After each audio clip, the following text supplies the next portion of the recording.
Jezikanje. Vsak ponedeljek ob 8. Dobro jutro, cenjene jezikalke in jezikalci. Pred slabima 2 tednoma, 28. maja, je bil Mednarodni dan lahkega branja, zato tokratno jezikanje posvečamo tehnikam dostopnosti, ki skrbijo, da so različne audiovizualne vsebine dostopne tudi ljudem z različnimi oviranostmi. Pri nas, torej znotraj naše hiše, je s tehnikami oziroma se s tehnikami dostopnosti ukvarja služba za dostopnost programov RTV.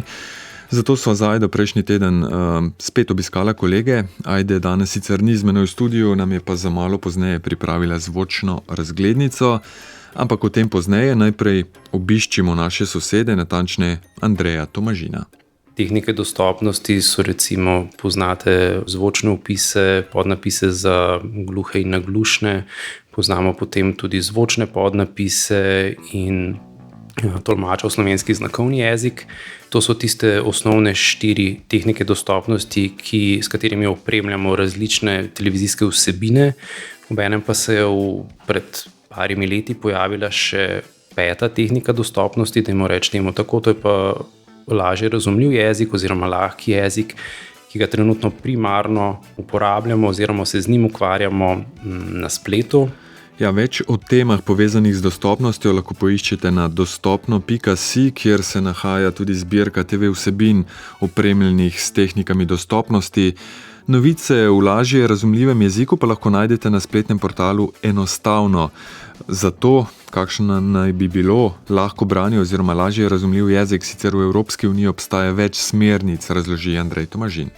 Nekatere od njih so si precej podobne, spet druge so si različne, ampak vsem je predvsem podobno to, da poskušajo jezik na vseh ravneh, tako na skladenjski, morfološki kot besedilni ravni, poenostaviti do kar se da največje mere. Načeloma velja, da v lažje razumljivem jeziku poročamo zgolj eno informacijo na stavek, ne sme biti velikega števila podrednih stavkov oziroma je dobro, da so porazdeljeni v posamezne vrstice. Pomembna je tudi oblika zapisanega in tudi pomembno, komu so sploh namenjene vsebine v lažje razumljivem jeziku. Kljub temu, da v Sloveniji recimo primarna populacija so osebe z intelektualno oviranostjo, lahko vidimo, da v drugih kontekstih, v drugih državah so lahko primarni uporabniki tega jezika tudi tujci, ljudje, ki se učijo tistega jezika v državi, v kateri so.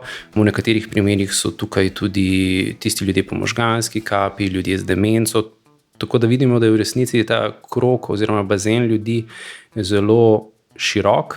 Številka, ki se omenja v okviru tega, kar so ugotovili v študiji PIAAC, da je približno 20 do 25% Slovencev takih, ki imajo težavo z razumevanjem kompleksnih besedil. To sicer ne pomeni, da vseh 20 do 25% ljudi potrebuje vsebine v lažje razumljivem jeziku.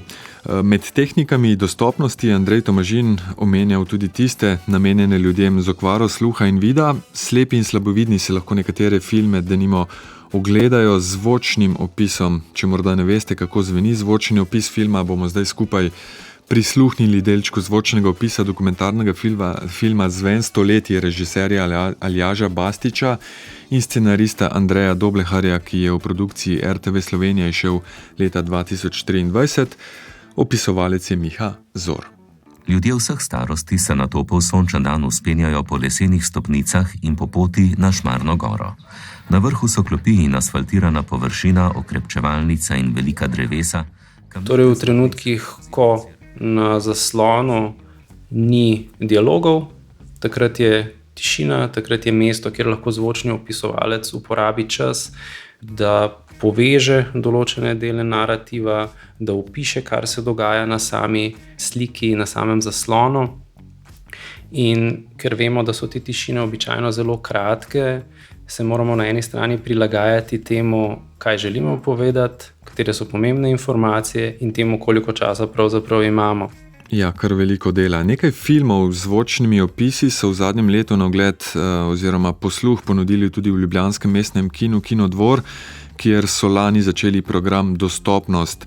Film v okviru tega programa si je ogledala tudi Ajda in nam pripravila nekaj utrinkov. V ljubljanskem mestnem kinu Kinodvor so v okviru filmskega festivala Kino Otok in programa Dostopnost ta konec tedna predvajali projekcijo madžarskega otroško-mladinskega filma Kako sem po nesreči napisala knjigo s tehničnimi prilagoditvami za ljudi z okvaro sluha in vida. Slepi in slabovidni so filmu lahko prisluhnili ob spremljavi zvočnih opisov, za gluhe in naglušne pa so pripravili opisne podnapise. Nagovor in pogovor z režiserko po projekciji so tolmačili v slovenski znakovni jezik, na platnu pa se je izpisoval tudi transkript povedanega. Prav zaradi tega se moj govor tudi izpisuje na platnu v obliki sporočila. To slikovito in igrivo pripoved o ustvarjanju, domišljiji in tegobah odraščanja sta med drugim spremljala predstavnik starejše generacije Viktor in Aleksis, ki je bil v dvorani med mlajšimi. Oba sta film poslušala z zvočnim opisom. Se ti je zdelo zanimivo? Ja, kar zanimivo. Si prvič takšen film si ogledal ali veliko hodiš v kino? Drugič, tretjič sem že. Ti je bil še kakšen še bolj všeč kot tale danes? Recimo tisti Igrišča na Damu, ki sem gledal. Tisti ti je bil zelo všeč? Ja. Kaj ti je bilo pa tam najbolj všeč? Ja, ker so se borili do konca. Se tudi ti boriš do konca? Ja, v kakšnih situacijah se, kdaj pa tudi ne. Na začetku sem moral nekako kar se vključiti v ta ritem, ker je vse skupaj bilo zelo intenzivno, ogromno informacij recimo, ne? In na čisto začetku je bilo kar malo naporno, ampak potem, ko sem pa padel noter, je bilo pa užitek spremljati, no.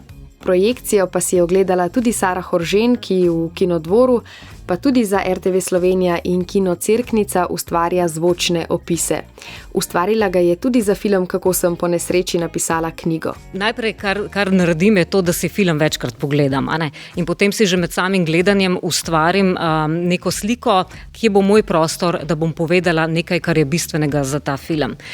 In potem, ko se lotim pisanja, grem dejansko od minute do minute in lovim točno določene sekunde v prostoru filma, kjer lahko nekaj povem. Kolikokrat si recimo ogledaš film? Film si pogledam sigurno enih 3-krat, preden začnem pisati zvočni opis. Zmeraj se trudim, da ta sam zvočni opis ni nek tehničen opis, v smislu prijel je kozarec, si ga prislonil kustom, ampak da razmišljam širše, da skušam ujeti izvirno umetniško delo in se prilagoditi tudi stilu tega izvirnega umetniškega dela. Ravno otroško-mladinski filmi pa so odlična priložnost, da lahko kino skupaj obiščejo cele družine, tudi babice in detki, pravi vodja Kinodvorovega programa Dostopnost Živa Jurančič. Kino je ta posebnost, da v bistvu film gledamo skupaj. Ajda Kus dogodka programa Dostopnost, pri Kinodvoru pa skupaj s službo za dostopnost programov RTV, Zvezo društev gluhih in naglušnih, Združenjem tolmačev za slovenski znakovni jezik in Društvom slovenskih filmskih in televizijskih prevajalcev pripravljajo tudi smernice za ustvarjanje kakovostnih opisnih podnapisov. V delovni skupini sodeluje tudi gluha oseba, pove Živa Jurančič.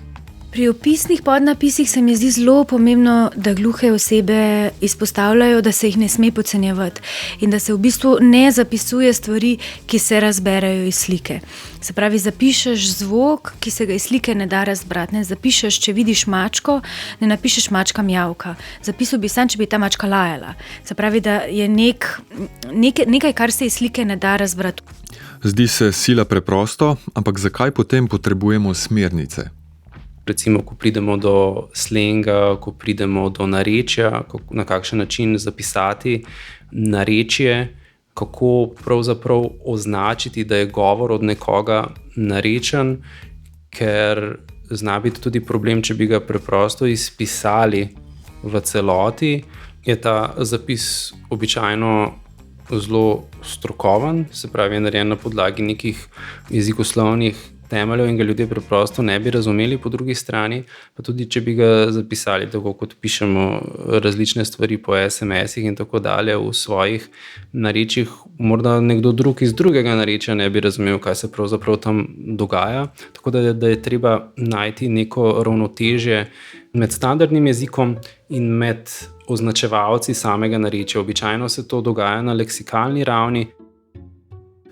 To pomeni, da v knjižnem zapisu uporabijo tudi nekaj bolj znanih narečnih besed. Gluhemu gledalstvu je to všeč, se tako spoznava nove besede, dodaja Andrej Tomažin. Spolzek teren pa so tudi kletvice.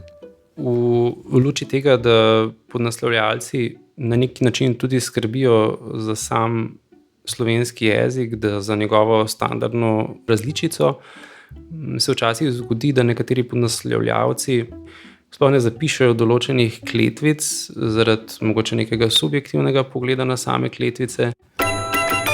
Ja, ampak kletvice so prav tako pomemben del filma kot vse ostalo, saj določajo ton, vzdušje in ne nazadnje karakter likov.